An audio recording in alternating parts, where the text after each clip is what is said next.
Sometimes the default blocks included with WordPress may not be enough to accomplish what you want. In that case, we use Kadence blocks to provide some more advanced block options. Some of these blocks are similar to default WordPress blocks, but they offer more advanced styling, and some of the Kadence blocks offer features not available with default WordPress blocks. First, we'll go over some of the blocks that are similar to default WordPress blocks, but allow for more advanced customization.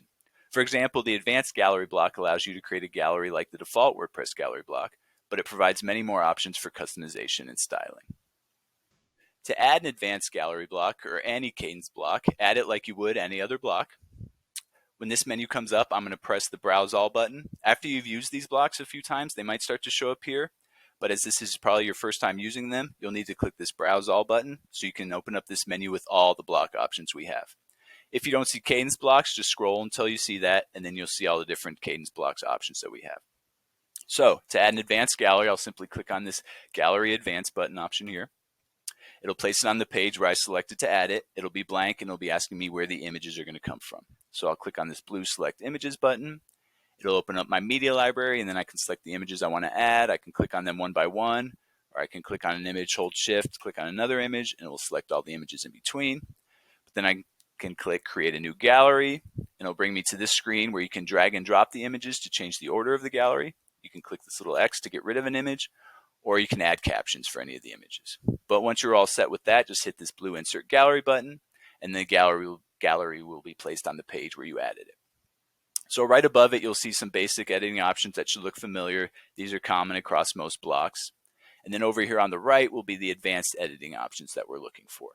If for whatever reason you're not seeing these, you might have this Page tab up here selected. So just make sure you have the Block tab selected to see the editing options for the block you currently have selected. So we'll see the editing options for the advanced gallery block over here.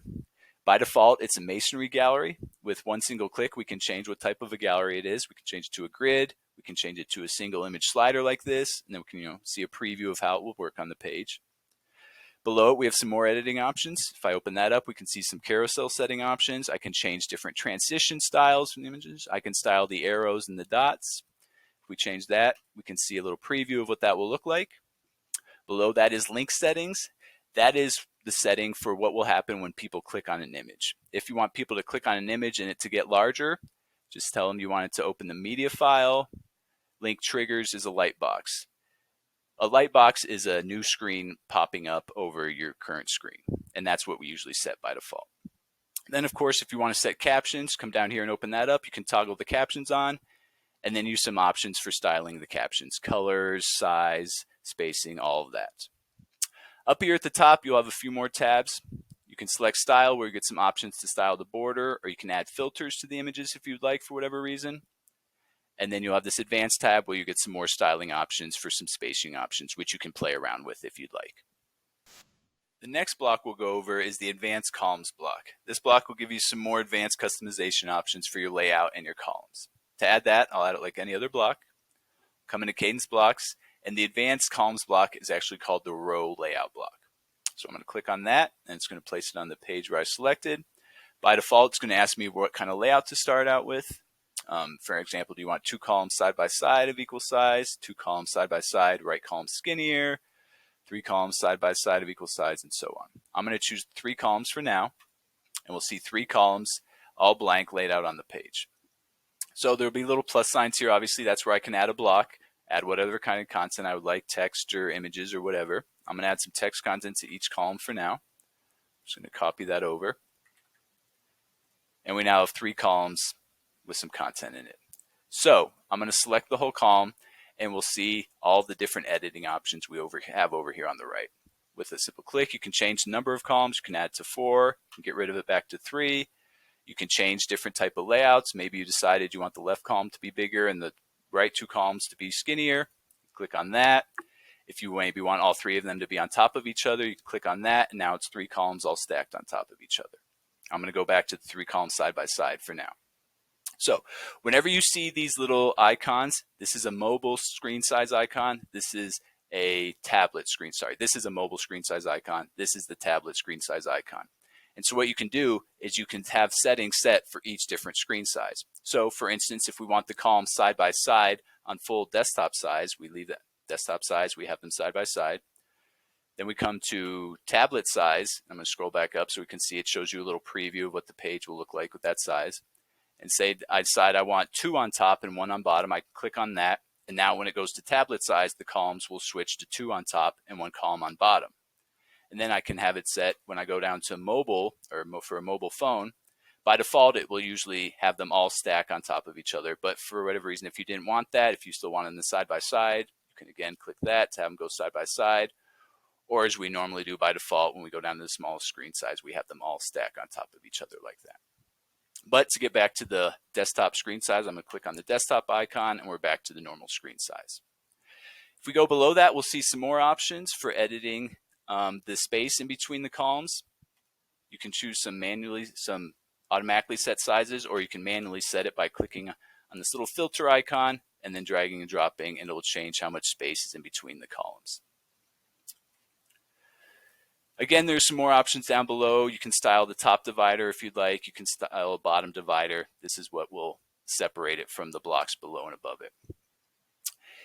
So one thing that can come up when you have multiple blocks inside each other is you might have this paragraph block selected and you think you want the editing options for the columns, but you're not seeing them over here because you have the paragraph block selected. Sometimes it can be a little tough to just click on the block you're looking for itself, because it can be a little tricky. So one way that can make that easier is you can use the arrow keys on your keyboard to move up and down. You see if I move up, it now moves into the block for that single column. If I move up again, it's now got the whole row layout selected, as I can see up here. So you can move between the blocks with your arrow buttons up and down if you would like. Some people find that a little tricky, and you always have this option up here to click on this document overview. And when I open up that, we'll see all the different blocks that are on your page. So again, we see the row layout, and if I open that up, we see the different columns. So if for whatever reason I want to select a single column, I can come in here, select this. I've now got the middle column selected, and as you can see, we do have some editing options for each single column as well. You can change the direction. You see that changes how the content stays. You can change the gap as well. So you can add some spacing, and you can change the vertical alignment for options as well. That about covers the basics of advanced columns or the row layout block. Next, I'll quickly go over a couple of blocks that provide extended customization options beyond the default WordPress block options. The first of those is the advanced header block. I'll close this out, and then I'm going to come over here and add a block just like any other, and come over to Kadence blocks like I showed you before. And the advanced heading block is called Text Advanced. So I'm going to click that to add it to the page, and then I'm just going to put in the title or heading that I would like. And then over here on the right, under Style, we will see our editing options. Up top, you'll see you can edit the color and the background color, just like a default WordPress header block. And then down below are the advanced editing options that we're looking for. Under Advanced Typography Settings, you can select a specific font if you'd like. You can set a font weight, and you can set letter spacing. Under border settings, you can set a border. You can choose the color here, or the picker you'd like, and then set the thickness here, and we'll see a border on the text. If you'd like to shed a text shadow, just toggle that on. Choose how dark or light you'd like it to be here, and then choose how thick you'd like it to be. And we can see what that will look like over here as well. Icon settings, if you want to add an icon, you can go through the list of icons and add an icon. And then there's some advanced highlight settings if you'd like to highlight the text in any specific manner. Next, I'll go over the advanced button block. I'll add that just like any other block. I'll come over at button advanced block. Once I click that and put that in, I can add the text I would like on my button. And then over here under styling, we'll see some advanced editing options for color, background color. You can set an icon, typography settings, just like we saw before. Under general, you have some different settings. If you want to change the kind of style of the button, you can make it an outline button. You can change the size here, or if you'd like to change the width, you can do that here. That about covers the basics of those blocks. And remember, anytime if you want to try out some editing options I didn't go over, or you've made some changes and you just like to get an idea of what they would look like without making them live on your site, you have the option to press this little preview button in the top right. It'll open up with some different screen size options. Select the screen size you'd like to preview it at, hit preview in a new tab, and then you'll be able to see what that page will look like without making those changes live. And then again, if you want to remove or undo anything you've done, you can come select a block, click these 3 little dots and hit delete, or you can of course always hit this undo arrow to go back through the changes you've made. And last, I'm going to go over a couple of unique Kadence blocks that we use pretty commonly throughout our sites. The first is the accordion block. I'm going to scroll down here under this paragraph to add it. I'm going to click Add a Block. I'm going to browse and come to Kadence blocks just like I showed you before, and I'm going to click on the accordion block. It'll ask you to set up an initial style. Do you want to have a background color for the heading section? Do you want it rounded? Do you want no background color? So on. You can select one from there. I'm going to select that first one for now, and by default, I will blank accordion on my page. Now, by default, we'll see the editing options over here. Under General, we'll see some options to edit what panes are open or closed when you load the page. You can have them all closed. You can set a specific one to be open, whatever you'd like. Under Style, we'll get the options to style the different sections of the accordion. We'll be able to style the pane title here. That's this section. You can add a background color. You can add a color.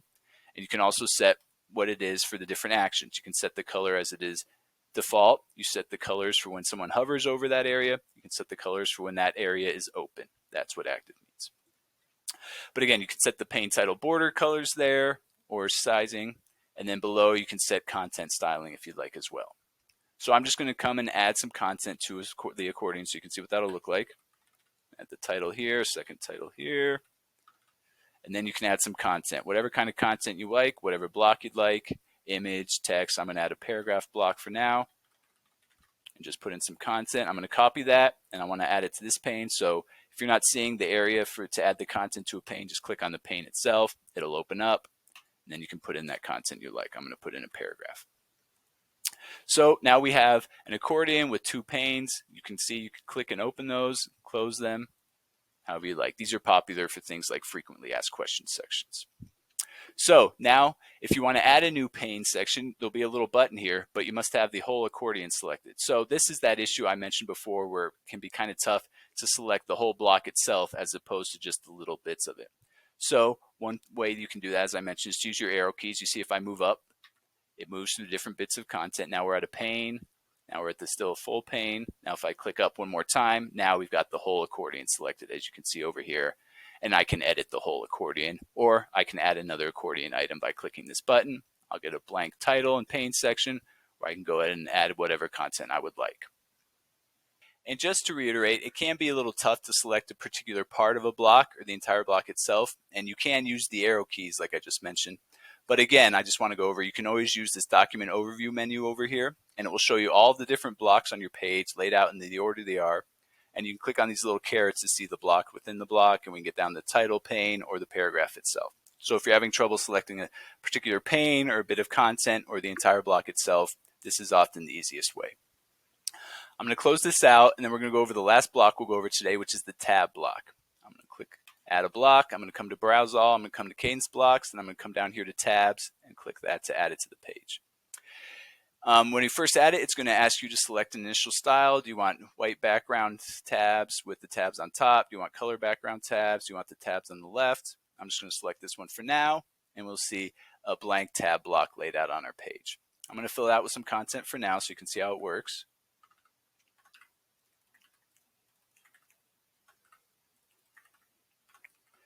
Now you can select a title or a pane to add the content for that pane. I'm going to click Add a Block, add whatever type of content you'd like, an image, text, whatever you'd like. I'm going to click Paragraph now to add some text content. I'm going to put that in and copy that over as well.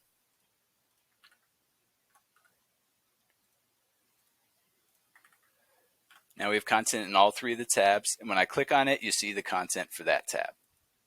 Now right above it, we see some options. You can change the order of the tabs by clicking them right or left, or you can delete a tab by clicking this little X. If you need to add a tab, you can just click this little plus sign up here, and it will add a new blank tab. Then, as we've been going over here on the right, you'll have some advanced editing options. Under General, you can set up if you want the tabs on the top, or if you want the tabs on the left. You can set a tab to be open initially when you load the page. You can add some border colors and whatnot. Under Styling, you'll get the ability to style these titles. Now again, we see the option you can style them when they're normal, when someone's hovering over them, or when they're active. Active is the tab that's open. So if we want to give it a background color to some, we can add a background color, and then we can add a text color. And we'll see all the tabs that are not open now have that, and we see the hover effects as well. If I want to style the tab that's currently open, I'll come to Active, and I'll give that a different background color and a color as well. And we'll now see the Active tab will have that styling. Below that, you'll have some more styling options, some spacing options, some font options, add icons if you want. You can go ahead and play with any of those. And then under advanced, you'll have some sizing options as well.